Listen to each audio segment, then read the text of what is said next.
There we are. So hi guys, thank you so much for joining us. This is Ioana from Clean Mind, and this is Tony.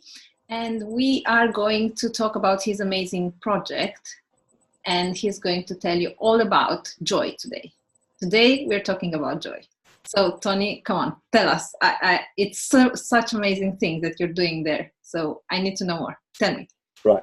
Well, how it started was that in 2016, I was admitted into hospital with cancer, and it was out of character. It was I was 60, just turned 60, never been in hospital before, and it was just something that was so strange. So I out of the blue, cancer. Yeah. I mean, I felt ill for a month, but nothing more than stomachache. Anyway, it turned out to be, a life-threatening thing. You've got to do it now. You've got to come in straight away. Kept me in, did the surgery. But what happened was this. How I dealt with it. This thing. I often say this thing about resilience. Yeah. And strength, and people resilience training and all the rest of it. I had no resilience training. I had no concept of my strength. And one of the things that came out of this was this sudden awareness of my strength. I didn't know that I could deal with, when the nurses were rushing at me with pipes and tubes. Until you actually... And I didn't, most people, I had no fear. No nothing. And it went. And one of the things that that came out of it was this. I was visited by a Catholic priest, and he said to me, amongst all the other things, he said, "Have you any fear of what's about to happen, or what will happen afterwards?" Which was not a good thing to say. And if I'd been a weaker character, maybe that would have, heightened my fear. But I had this thing, and I had used this for a long time, unknowingly, called my joy shield, which was basically a thing that I could recount all the things, my kids being born, being honeymoon in Paris, and all these joy emotions I could recall. And those were the ways that I could dull or even cancel out the negative feelings. So I had this amazing sort of shield, because I've got a great family, a great wife, and we've done some amazing things, and there's lots of love in the family. So I had all this joy that I could call on. Okay. So you had like a joy stack. Yes. Well, I refer to it as my joy bank. So I often go away and say, I'm going to fill the joy bank up today, that sort of thing. But I went off and. Yeah, and I went off, and as I say, it came. I got, I went to the night before I went to sleep, and I slept. I slept even though the impending operation the following day. So I'm still in this, obviously a pump full of drugs and things.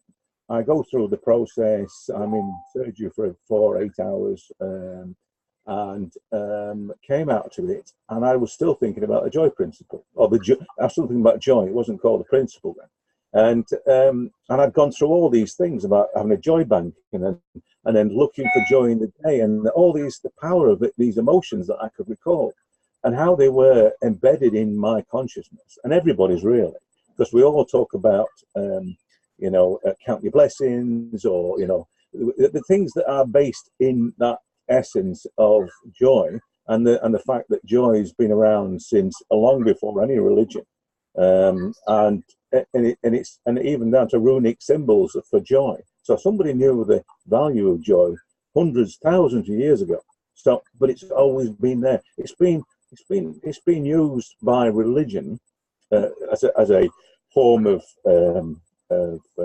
illustrating and explaining certain types of happiness, but I came round after the operation, and was thinking about all the different things and what joy meant, and it had no name, it had no shape to it, but I kind of felt enlightened and enlightened at the same time.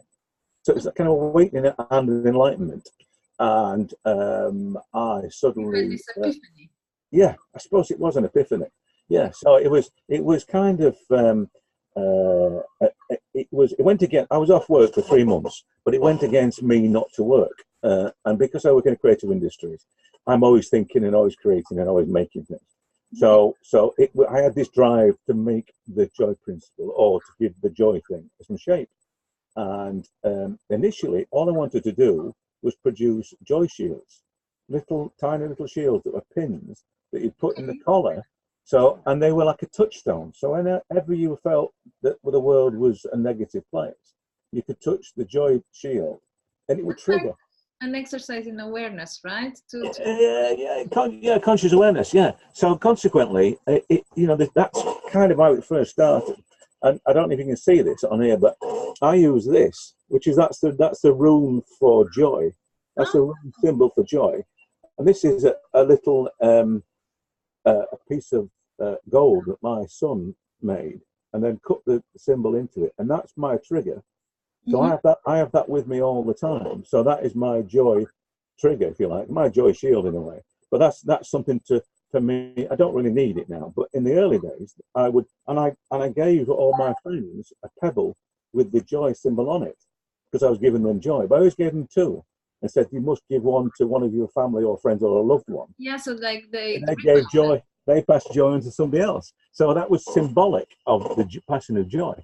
So I'm now at this point where the joy thing is getting it's overtaken really. I'm getting a bit like intense, because there's this thing that's called PTG, which is post-traumatic growth, and after a trauma, people tend to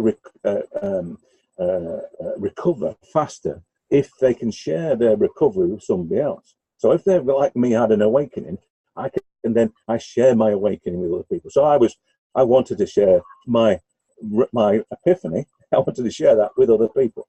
So it then sort of got into a sort of shape, and it started to think about the three basic things, which were to recognize what joy really is. And this is not everybody knows that it's when your kids are born, when weddings and all the rest of them. Usual sort of stuff, but we've become desensitized as we get older to what real joy is. When we're kids, just paddling in a pond and splashing in the puddle, that's joy. So we need to find that simplicity and joy. We need to find those things. The smile from a stranger. I walk every morning and I pass an old lady, and every morning I smile at her and I try and make her smile. And whatever we talk about, that's my intention. So I'm very present. It's another thing about the joy principle. It's always about the moment. So then it kind of evolves from knowing what joy is, and then it's into the bit which is quite critical, which is to know, what parts of your life are joyful and which aren't. And this is the part of clarity. Yeah, this is the real bit where you say, right, put the whole life in front of you. And imagine all the bits of your life in front of you. Imagine, and then ask yourself which bits bring you joy. And those bits that don't, you remove those from your life. So you're left with what is the essence of your being. So these joyful, this assessment of joy in your life then becomes more focused, and you're put the point of it. Right? You want to enhance those parts that bring you joy. You do, but you also want to find more of those things. Exactly. So it's not just a case of saying, the wife is, my wife is a source of joy. My kids are a source of joy. That can't be the only source of joy, but it is getting rid of all the things that don't bring you joy, things that drain the joy from you. You don't want those things. Now, once you're at a point where you've identified what joy is, and i.e., it's not about buying things, it's not about the big house, it's not about the possessions thing. It's about those little things that we remember as a child that brought us joy. Once you get past that, and you're left with the essence of your life, which is the joyful core, you need to build on that joy. That's the foundations of what your joyful life should be.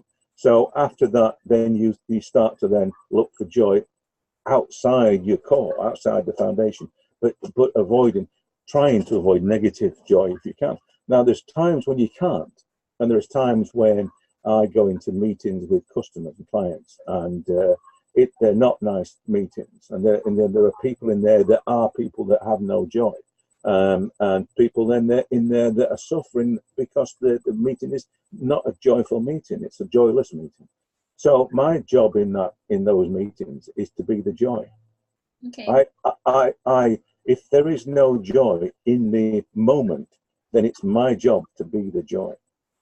That's the thing. If there's no joy, if you go into a room, because people will say that's like, oh, I hate work and this, that, and the other, and I go, people get me down. Well, be joy. Be the person that puts a smile on people's faces.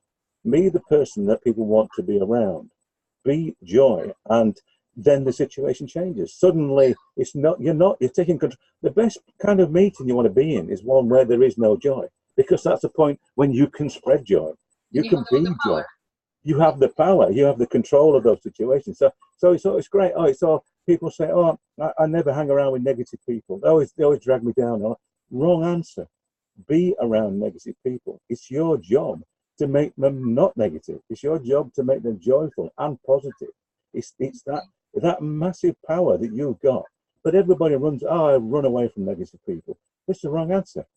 It's the wrong answer. What happens if not about what you can take out of it? Exactly. It's all so selfish. It's such a selfish way to look at things. Negative people suck the life out of me, people say. And I hear people ranting, like Joe Rogan rants about it. And it's not the right answer. We have to be joyful. And it's so simple. The thing about the joy principle is that it's a bit, I don't talk about happiness, even though I'm talking about happiness in the challenge, because happiness is a big thing. It's a big thing to talk about, right? It's everything that you think about happiness is complicated. But think about joy. It's a different thing. I mean, I stood this morning, the sun shining, and through my kitchen door, and the sun shining, and that very moment there is pure joy. I don't need anything else. But happiness would involve I've got a flat tire. I've got to get a shave. So we're doing this today. Oh, that's happiness. It's all everything else, but that one single point of joy. Now, the thing about, if you look at the joy as I say, it being seed of happiness, it's the seed of happiness. If you look at the joy in that way, you just add those little bits of joy together, and all of a sudden it becomes happiness. It's stringing the joy together that becomes happiness. It's not about the bigger happiness issue, because people fall into these definitions of happiness that are embedded within our society, and that you've got to have a nice house and a steady job and a great family and all the rest of it. And no, just think of little things that make you. That one little thing that puts a smile on your face is worth so much more, and all those things add up to become a joyful life. That's the whole point. Is to live in consequence, a consequence of joy. Continuum of joy, and that's really what the joy principle is about. And I struggle with I know I'm rambling a little bit now, but I'm struggling with the whole joy principle, because it's very simple. Because it really is a case of you deciding that this thing is a joyful thing. This very moment, this cup of coffee sat with a friend outside a cafe is a joyful moment, and that's all that you could ever ask for. If you can find joy in that moment, that's all you could ever ask for. And that's the essence of the joy. But it's not a belief system. It's almost like a decision. It is an awakening, I suppose, but it is a decision to be joyful. And that is the essence of the joy principle. Okay. So let me see if I got it straight. You made this website, and you have a challenge on your website, right? Yeah. What's the name of your website? It's thejoyprinciple.net. Okay, and people can just find you there. Yeah. And what's going on? So what should they expect? There's two things. I mean, there's two things on the joyprinciple.net website. There's one thing which is a tool to measure how much joy is in your life. Ooh, that's so cool. I'm going to do it right away. Yeah. Well, what you can do, on average, is about 300 people a week that are actually doing this challenge, doing the test. It's a monitor. It's like an app.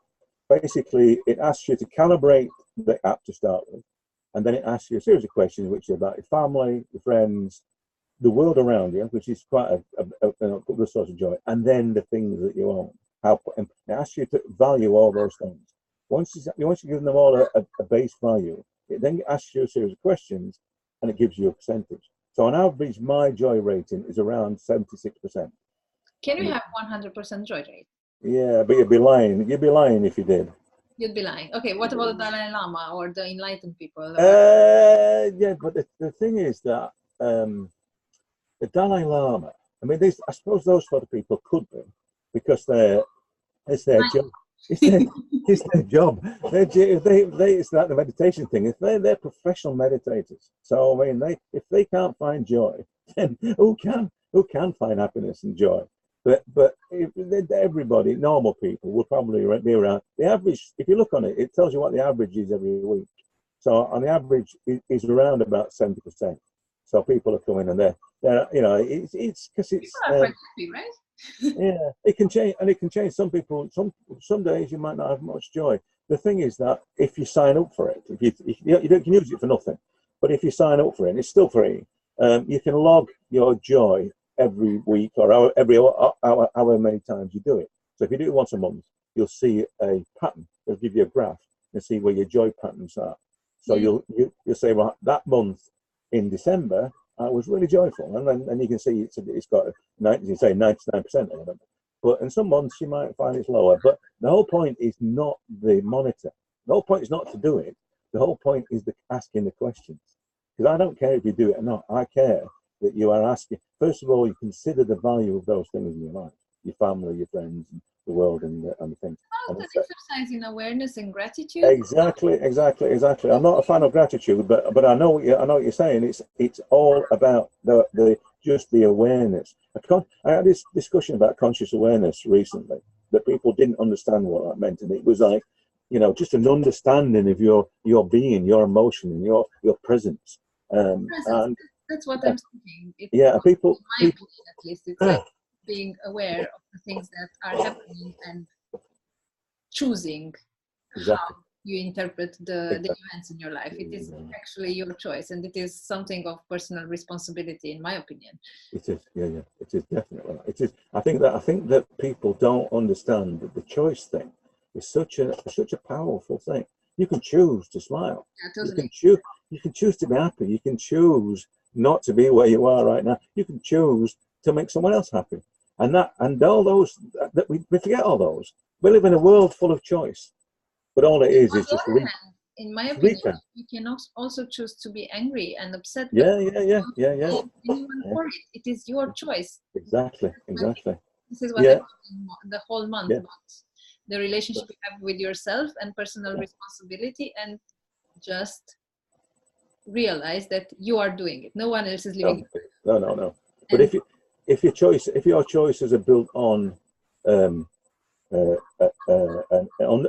false understanding of what life is, i.e. that it's these things, own these things, or be this way, or whatever. If your choices are made on those parameters, then they're the wrong choice. You first need to get to a point where you understand what's right in life and what our priorities are.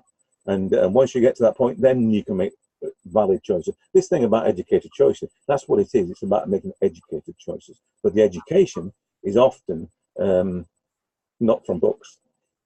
We're educated in a completely different way to understand, you know, the choices we make to make our lives better in terms of a happier and joyful way.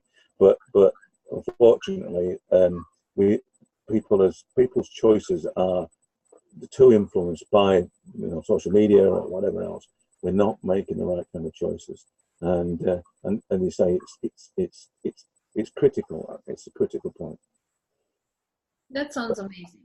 So anyway, the monitor, the joy monitor is one thing, and the other thing is the 5-day challenge, and really it just goes through the basic.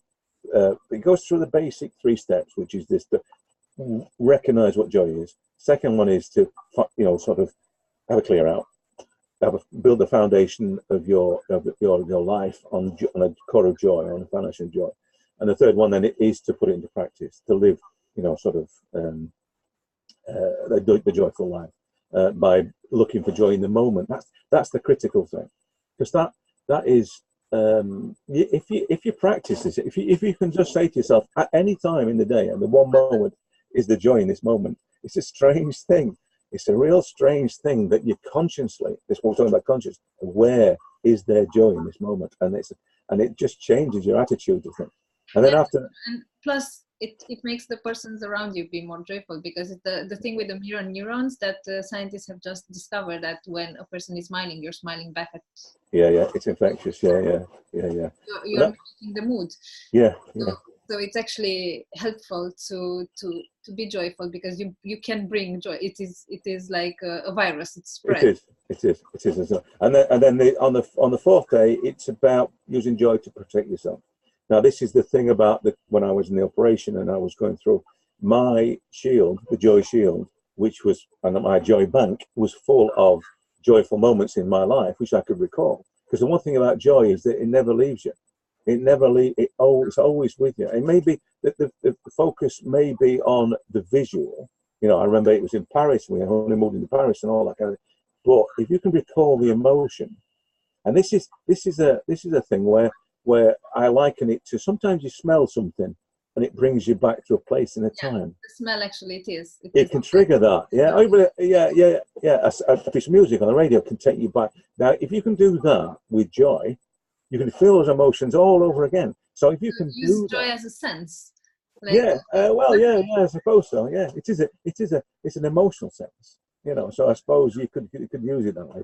But so the fourth day is about protection and the joy bank, and the fifth day is the whole point of living a joyful existence or a joyful life. How that will change, because you make the whole point of the joy thing is not for yourself; it's for other people. It's because contribution, because you make their lives, you make this. It's not hedonic. It's your dynamic, your dynamic, whatever. It's the, I can't pronounce it. Anyway, it's not hedonic, and it's easy to say that one. So, but it's basically other people benefit from your joy. And in turn, you'll benefit from their joy because you make them more joyful. So living a joyful life, you'll have more friends. People will want to be around you. You'll have a much more positive life. It's just a better way to live. You'll attract better outcomes for your life altogether, for your actions. But it's manifesting, right? Yeah. You want to call it that for the ones that believe in manifesting. It is that. I mean, I try and shy away from anything spiritual, because I don't believe it's like spiritual, but it is like the law of compensation, or it's like karma. You know, if you do a good step, it is happen to you, so you'll attract more of that. But actually, it's more than that. It's because I'm a neuroscience geek. I like to read a lot of neuroscience. So it is a thing called I can't find the name of it, but I will remember it. But the thing is that our brains are hardwired for pattern recognition, right? And if you focus on something, it will zap or look around, scan everything to find you the pattern that goes with your idea. So if you're positive, then you will be bombarded with positive things, because that's what you focus on. Exactly the same thing if you focus on the negatives. So that's what I'm saying with manifesting. So you'll just program your brain to look for the positive, joyful stuff instead of the other ones that not so. Well, that's down to the choice thing, because if you choose, you choose the positive, because there is an element of that in it, and consequently you'll have a more positive experience of whatever it might be. So but you can see that there are all kinds of connections between what we say embedded in our psyche. So do unto others as you have done to yourself is a common religious theme. And and obviously it's the same as joy is being used as a word to enhance the religion. There are themes that we hear about. We hear about Stoic philosophy being embedded within our thinking, which is this, just accept what you can't change, and a strength to move on. And that's a religious theme as well. But that was actually Stoic philosophy. So there's lots of this stuff that's been around for a long time. I personally like the idea of that Aristotle had about happiness. That happiness is a binary state. I don't agree that there are degrees of happiness. I think you're either happy or you're not. You can't be less happy or a little bit more happy. You're just happy or you're not. And I like the idea of this binary state, which is what Aristotle said. So it's kind of like the joy thing. I choose to see joy. I choose to see, however small it is, I choose to see joy. And what I like about the joy thing is that even small amounts of joy can accumulate to be big amounts of joy. So you can have a little bit of joy. You can have 10 instances of small bits of joy in a day, but they accumulate to a very joyful day. So that's a big thing. So you change step by step the outcome.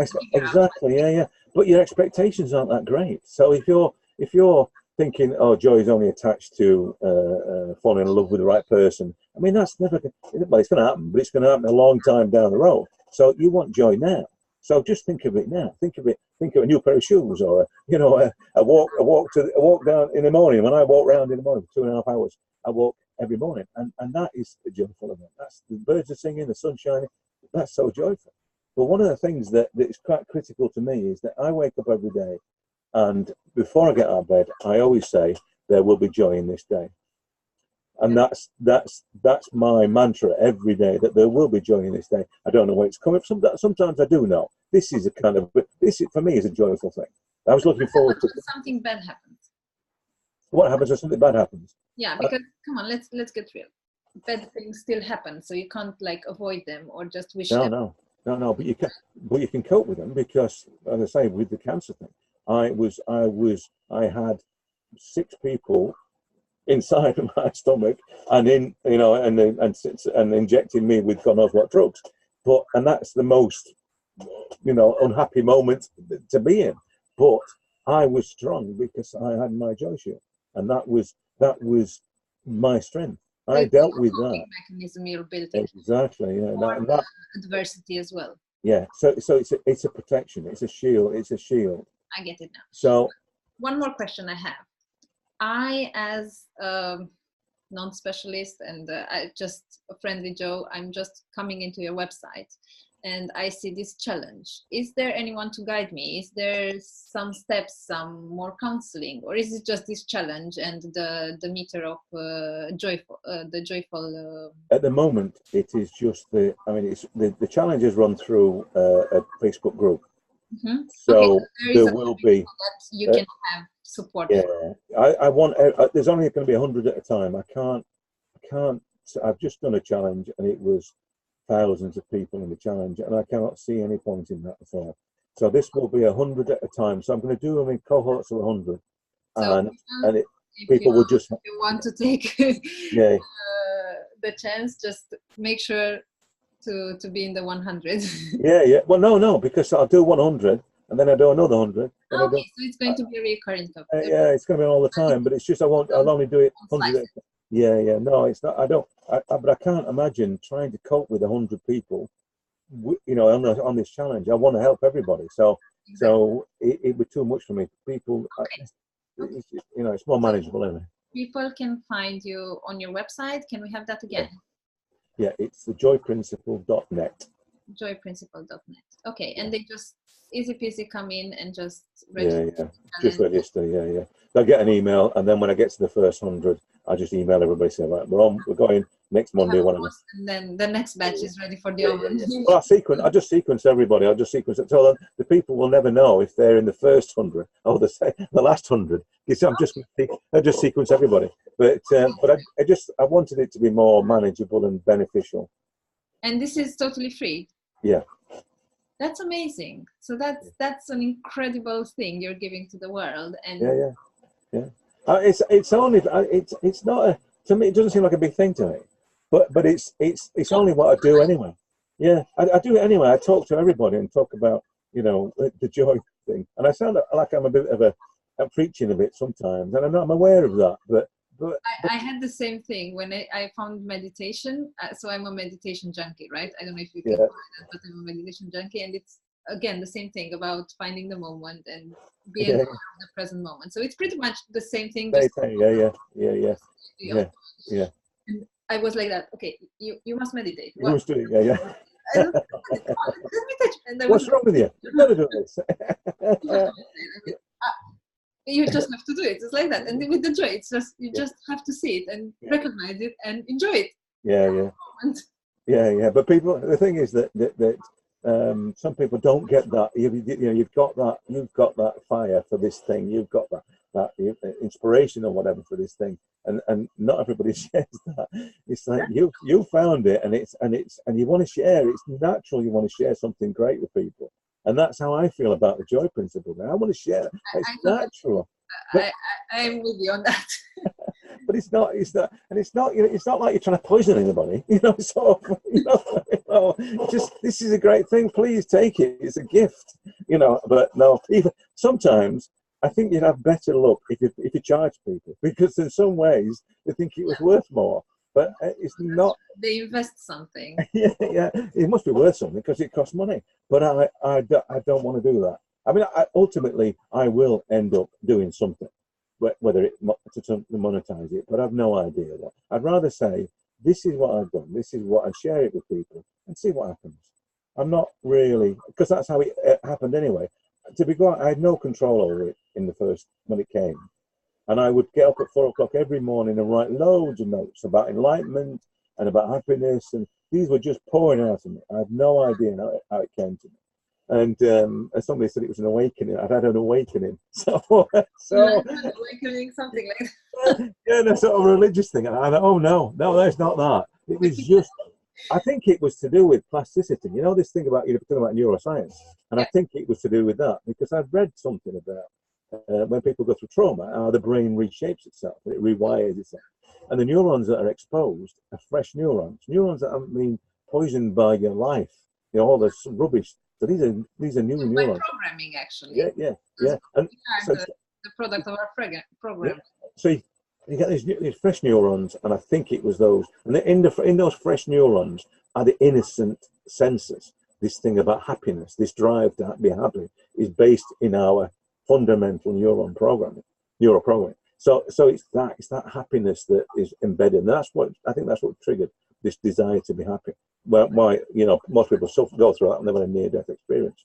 So, but like I say, if it ends up being something that I do full time, I don't do it full time. If I do it full time, then I have to look at ways of monetizing it. Yes, But for now, everybody can just benefit. Yeah. Well, the interesting thing about it, even if you don't do the challenge, do the monitor, because just to find out. Cool. It's just like the old tests from the magazines, Yes, it is. It's that. Crossing ticks. Exactly that. Psychological tests. It is. It's where that. But you have control over the values that come out, because you set the value of your family in your life. You set the value of the things you own in your life, and then it just multiplies those by those occurrences in the day. So it's not a complicated process, but it gives you a percentage, and it sums up it tells you where all the joy came from. So it says it came from your life, or your family, or it came from the world around you. Something actually to find out about, because nobody ever thinks about, okay, where happiest source, the most fruitful source of joy in my life, Yeah. And do something even to be grateful for, and to say thank you. Yeah, exactly. Well, that's the thing. I think that the biggest thing that we need to do is be aware of where our joy and ultimate happiness comes from. Yeah. Because sometimes that we forget that, and it's not gratitude that I'm talking about. It's just that appreciation. Yeah. That person or that environment or whatever it might be. This is mostly people. I mean, their efforts. Yeah, joy only comes from people. From me, it doesn't come from things. I bought a new set of guitar strings the other day, and it was a very joyful thing, but it didn't last long. So people generally, is where joy comes from me, and I think that's how you've got to look at it. You can't, you've got to see joy in people as much as anything else, and that's why being present and the value in doing that, and looking for the joy in the moment with somebody is immense, and that's really what I kind of push people towards. It's people. It is all about people. Well, so this is what I'm going to do now. I'm after we're finished wrapping up this interview, I'm just going to pop up on your website and just find out how joyful you are. Yeah, exactly. I love the validation of telling me, oh, I was right. I know I was right. I knew I was right, but don't cheat. Don't cheat. Be truthful. You've got to.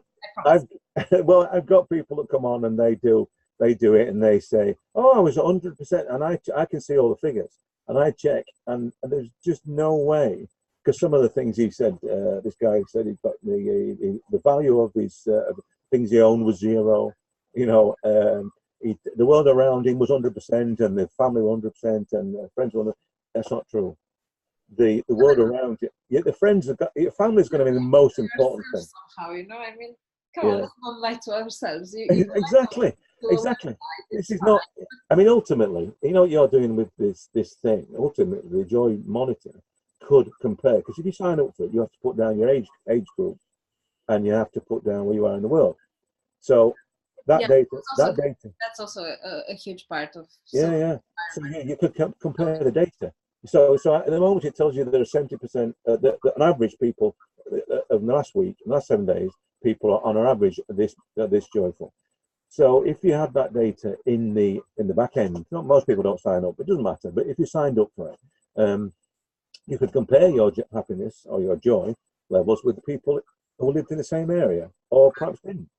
So you're going to get some kind of impression of how joyful you are in relation to somebody down the road or somebody in another country. That is amazing. It is. It's amazing to measure that. Actually, you know, it's funny because I'm in Denmark right now, right? Yeah. And Denmark is known as to be the land of the happiest persons in the world, right? Yeah. We should be here in Denmark due to a more advanced social whatever environment. They say that the Danes are really happy. Yeah. So I'm so looking forward to doing this test, and I want to share it with all my groups. And I am so hipped to do this experiment. It sounds so amazing and so nice. Thank you so much for being with us and telling us and sharing this with the world. Come on, this is an amazing gift you are giving here. So guys, you can find it yourself, and you can do the test for yourself, right? Yeah. It is totally free, and you can also join the challenge and become a little bit more happier and a little bit find joy in your lives. And yeah, I'll see you soon in about 1 week time. So thank you so much for watching. So this was Tony, and this was Ioana from Clean Mind. Thank you so much, guys. Thank you for watching.